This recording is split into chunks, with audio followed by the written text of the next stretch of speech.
നമസ്കാരം. രാഹുൽ മാങ്കൂട്ടത്തിനെതിരെ പരാതി നൽകിയവരെ അതിജീവിതമാർ എന്ന് വിശേഷിപ്പിക്കുന്നതിനെതിരെ രാഹുൽ ഈശ്വർ രംഗത്ത്. കേസിൽ നടന്ന കാര്യങ്ങൾ പരസ്പര സമ്മതത്തോടെയുള്ളതാണെന്ന് കോടതികളിൽ തെളിഞ്ഞ സാഹചര്യത്തിൽ അവരെ അതിജീവിതന്മാരായി കാണുവാൻ കഴിയില്ലെന്നാണ് അദ്ദേഹം പറഞ്ഞത്. ഇത്തരം പരാമർശങ്ങൾ യഥാർത്ഥ അതിജീവിതന്മാരെ അവഹേളിക്കുന്നതിന് തുല്യമാണെന്നും പരാതിക്കാരെ അതിജീവിതന്മാരായി ചിത്രീകരിക്കുമെന്നുമാണ് രാഹുൽ ഈശ്വർ വ്യക്തമാക്കിയത്. രാഹുൽ മാങ്കൂട്ടത്തിന്റെ ജാമ്യം റദ്ദാക്കാനുള്ള പോലീസ് നീക്കത്തെയും അദ്ദേഹം വിമർശിച്ചു. കേസിൽ നടന്ന കാര്യങ്ങൾ പരസ്പര സമ്മതത്തോടെയുള്ളതാണെന്ന് സെഷൻസ് കോടതിയിലും ഹൈക്കോടതിയിലും തെളിഞ്ഞ സാഹചര്യത്തിൽ അവരെ എങ്ങനെ അതിജീവിതന്മാരായി കാണാൻ കഴിയുമെന്നാണ് അദ്ദേഹം ചോദിച്ചത്.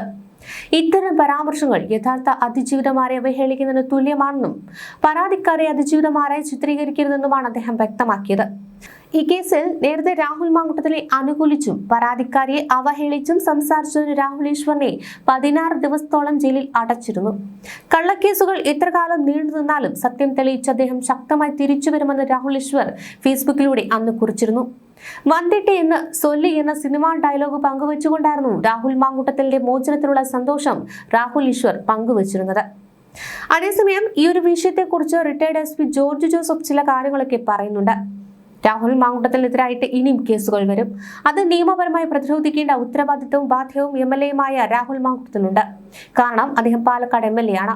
അവിടുത്തെ ജനങ്ങൾ മുഴുവൻ അദ്ദേഹത്തെ സ്വീകരിച്ചു. അദ്ദേഹത്തിന്റെ പേരിൽ ഈ കേസുകൾ 1-2 വന്നതിനു ശേഷം അവിടുത്തെ ജനങ്ങൾ അദ്ദേഹത്തിന് വളരെ സൗഹാർദ്ദമായിട്ട് സ്വീകരിക്കുകയും അദ്ദേഹത്തെ ആനയിക്കുകയും കൊണ്ടു നടക്കുകയും ഒക്കെ ചെയ്യുന്ന കാഴ്ചകളാണ് നമ്മൾ കണ്ടത്. അദ്ദേഹത്തിന്റെ സംസാരത്തിൽ നിന്നും വിനയത്തിൽ നിന്നും പെരുമാറ്റത്തിൽ നിന്നും ഒക്കെ ഉണ്ടായതാകാം അത്. കുറെ സ്ത്രീകൾ അദ്ദേഹത്തിനെതിരായിട്ട് കളവായി കേസുകൾ സൃഷ്ടിക്കുവാൻ തയ്യാറാകുന്നു. നിയമത്തെ അവർ വളച്ചൊടിച്ച് അവരുടെ രീതിക്ക് കൊണ്ടുവന്ന് ഒരാളെ നശിപ്പിക്കുന്നു. ഒരാളെ വെടിവെച്ചു കൊല്ലുകയോ കുത്തിക്കൊല്ലുകയോ ചെയ്യേണ്ട ആവശ്യമില്ല. മാനസികമായും അവരെ തകർക്കുവാൻ നിയമത്തെ വളച്ചു. അതുകൊണ്ട് രാഹുൽ അടിയന്തരമായിട്ട് ചെയ്യേണ്ട ചില കാര്യങ്ങളുണ്ട്. അദ്ദേഹം അടിയന്തരമായിട്ട് ഹൈക്കോടതിയെ സമീപിക്കണം. ഭരണഘടന അനുസരിച്ച് പൗരനെ കള്ളക്കേസ് കൊണ്ട് കുരുക്കുന്നത് അധികാരം ദുർവിനിയോഗം ചെയ്യുന്നതും അതിൽ ചില പോലീസ് ഉദ്യോഗസ്ഥർ കൂട്ടുനിൽക്കുന്നതുമാണ് നമ്മളിവിടെ കാണുന്നത്.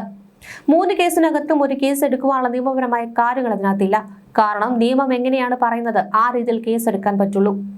ആരോപണം കണ്ടൻസും ഇതല്ല ഞാൻ ഉദ്ദേശിക്കുന്നത്. ഈ കേസിൽ എങ്ങനെയാണ് FIR എടുക്കേണ്ടത് 154 CRPC കൃത്യമായിട്ട് പറയുന്നുണ്ട്. അതേസമയത്ത് BNSS-ലും അത് കൃത്യമായി 173 പറയുന്നുണ്ട്. അതുകൊണ്ട് അവിടുത്തെ പോലീസ് ഉദ്യോഗസ്ഥന്മാരും SHO-മാരും അന്വേഷണ ഉദ്യോഗസ്ഥന്മാരും അതനുസരിച്ച് വേണം നിയമത്തെ മുന്നോട്ട് നയിക്കുവാൻ. അല്ലാതെ അവർക്ക് തോന്നിയതുപോലെ അവർ രാഷ്ട്രീയ പ്രേരിതമായി അവരുടെ ഇഷ്ടത്തിന് നിയമത്തെ വളച്ചൊടിച്ചു കൊണ്ടുപോകുന്നത് ശരിയല്ല.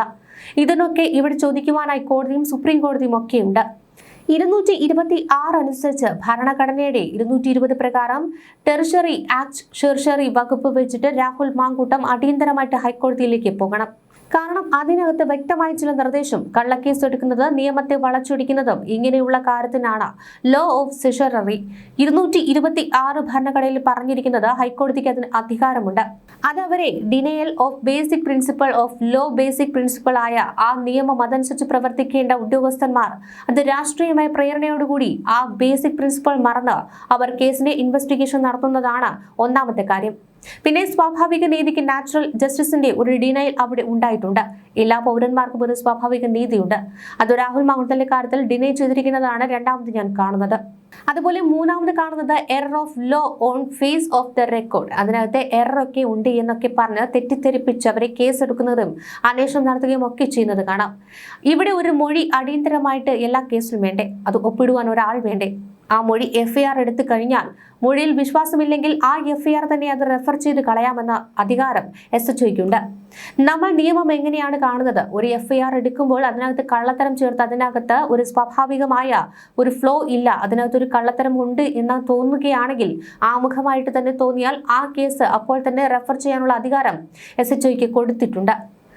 കള്ളമായിട്ട് ഒരു FIR എടുക്കുവാൻ കഴിയില്ല. മൊഴി തന്നോളൂ, മൊഴി അനുസരിച്ച് FIR എടുക്കും. വായിച്ചു നോക്കുക. SHOമാർക്ക് അതിനകത്ത് നിയമത്തിന്റെ പരിരക്ഷയ്ക്കകത്ത് ആ സ്റ്റേറ്റ്മെന്റ് വരുന്നില്ല എങ്കിൽ റെഫർ ചെയ്ത് കളയാനുള്ള അധികാരം FIR തന്നെ എടുത്ത് കേസ് ഡയറി എഴുതി അതങ്ങ് റെഫർ ചെയ്യാം. അല്ലെങ്കിൽ മൊഴി രേഖപ്പെടുത്തിയ ശേഷം അതിന്റെ അകത്ത് ഒപ്പിടുന്നതിന് മുൻപ് റെഫർ ചെയ്ത് കളയാം. അതിനൊക്കെ അധികാരമുണ്ട്. അതിവിടെ ആരും വിനിയോഗിച്ചു കണ്ടിട്ടില്ല. ഇവിടുത്തെ 3 കേസിനകത്തും ഇതിനകത്ത് എറർ ഉണ്ട്. കാരണം മൂന്നാമത്തെ കേസിൽ ഇപ്പോൾ ജാമ്യം കിട്ടിയ കേസിനകത്ത് അതിനകത്ത് വിദേശത്തുള്ള സ്ത്രീയെ അതിന്റെ അന്വേഷണ ഉദ്യോഗസ്ഥർ കണ്ടിട്ടില്ല. അവരെ വൈദ്യപരിശോധന നടത്തിയിട്ടില്ല. അവരെ ഓൺലൈനിൽ പരാതി അയക്കുന്നുവെങ്കിലും അതിനുശേഷം അവരെ ഇവിടെ വന്ന SHOയെ കണ്ട് 3 ദിവസത്തിനകം മൊഴിയെടുക്കുവാൻ അവർ ബാധ്യസ്ഥയാണ്.